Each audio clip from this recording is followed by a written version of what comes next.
If you want to know who is really building wealth, stop looking at who talks about money the most. A lot of people spend to be seen, but the people who build lasting wealth usually do the opposite. They keep their assets quiet, their moves private, and their focus narrow. That difference changes everything. We're going to look at two patterns. First, why loud money keeps so many people stuck. Then we'll look at why quiet accumulation gives capital more room to grow. So, before you copy rich-looking habits, you need to separate wealth signals from wealth systems. Let's break this down in plain terms. Loud money is money used to send a message. It shows up in the car upgrade, the watch, the bigger house than you need, the dinner bill posted online, the vacation chosen as much for proof as for rest. None of those things are automatically bad. The problem starts when the purchase is not about use, but about display. That shift is expensive. A middle-class income can rise, and yet wealth still stays thin because each jump in earnings often pulls a matching jump in lifestyle. You earn more, so you feel pressure to look like you earn more. Then the new image creates a new baseline, and now you have to keep paying to protect it. What looked like progress turns into upkeep. This is where people get trapped. A visible lifestyle rarely comes with a one-time cost. It brings monthly payments, insurance, upkeep, repairs, taxes, upgrades, and social expectations. Once you signal success, people start measuring you by that signal. You're not just buying the item, you're buying the recurring bill tied to the image. And that recurring bill competes with your future assets every single month. Think about what that does to patience. When your money is tied to public proof, waiting starts to feel like losing. Slow growth feels boring. Quiet investing feels invisible. A broad index fund, a rental property, cash reserves, ownership in a business, these things don't impress people at dinner. They sit there and compound. A luxury purchase does the opposite. It gets attention fast, then loses value while still asking for more cash. So the issue is not only what you buy, it's what that purchase trains you to want next. Status works like a treadmill. The moment other people see your upgrade, comparison starts. Someone else has a newer one, a bigger one, a rarer one. Now, your win fades faster than you expected. And because the feeling fades, you go shopping for the next signal. Consumption becomes emotional maintenance. That is a hard place to build wealth from. There's another cost people miss. Once your money becomes visible, it attracts demands. Friends ask questions. Family starts forming assumptions. People expect generosity, access, help, or explanation. Even if no one says it directly, you feel watched. That changes how you spend, how you save, and how honestly you can think. Privacy drops, and with it, decision quality. What this means is simple. Loud money doesn't just drain cash. It drains strategic freedom, because now your choices are tied to how they look from the outside, not to what they do for your balance sheet over time. And once image takes over, privacy stops feeling optional. It starts acting like defense.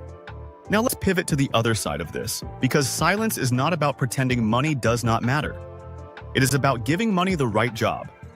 Quiet wealth means you keep a low public profile while you build a high ownership profile, and instead of using income to prove progress, you use income to buy time, control, and assets that can grow without applause. That changes the whole decision process. When fewer people know what you own, fewer people comment on what you should do next.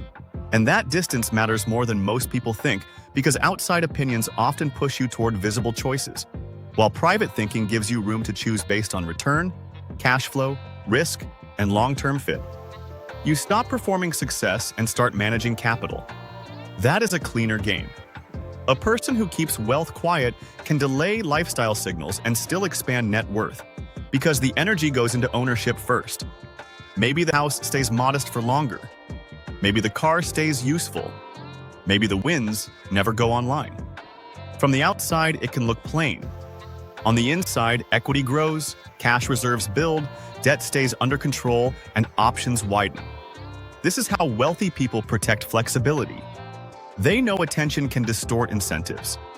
The more people watch your money, the more tempted you feel to use money for image, and once image enters the room, logic often leaves through the back door. Quiet investors avoid that trap by keeping the score private. They review what they own, what it earns, what it costs, and how much control it gives them. Think about this principle like a garden. If you plant seeds and then keep digging them up to show people where they are, you slow the growth every time. Wealth works the same way. Assets need time, protection, and space. If you keep exposing every gain for praise, you invite pressure, envy, noise, and bad timing into a process that depends on patience. That is why billionaire behavior often looks less flashy than people expect. The stereotype is loud luxury, but serious wealth usually starts with quiet concentration. Ownership comes first. Privacy protects the plan. Speech stays limited because talking too much about your money can invite distraction, imitation, and requests from every direction. Silence, in that sense, is not a personality trait. It is a financial tool. So if you want to apply this without pretending to be something you are not, keep it simple. First, buy fewer signals. If a purchase mainly tells other people you are doing well, pause. Second, own more assets. Put more of your surplus into things that can produce income, rise in value, or strengthen your balance sheet over time. Third, keep gains private. Not secret from the people who need to know, but protected from people who only want to react to them. And fourth, review your net worth, not your image, because numbers on a balance sheet tell you far more than attention ever will. What I mean by that is simple. Silence is not modesty for show. Silence protects compounding from social drag, and once you understand that, quiet starts to look less like restraint and more like strategy. If you want real wealth, stop asking your money to impress people and start asking it to stay, compound, and give you more control over time. Subscribe for more calm, long-term wealth strategy, and tell me in the comments, what loud money habit are you ready to cut first today?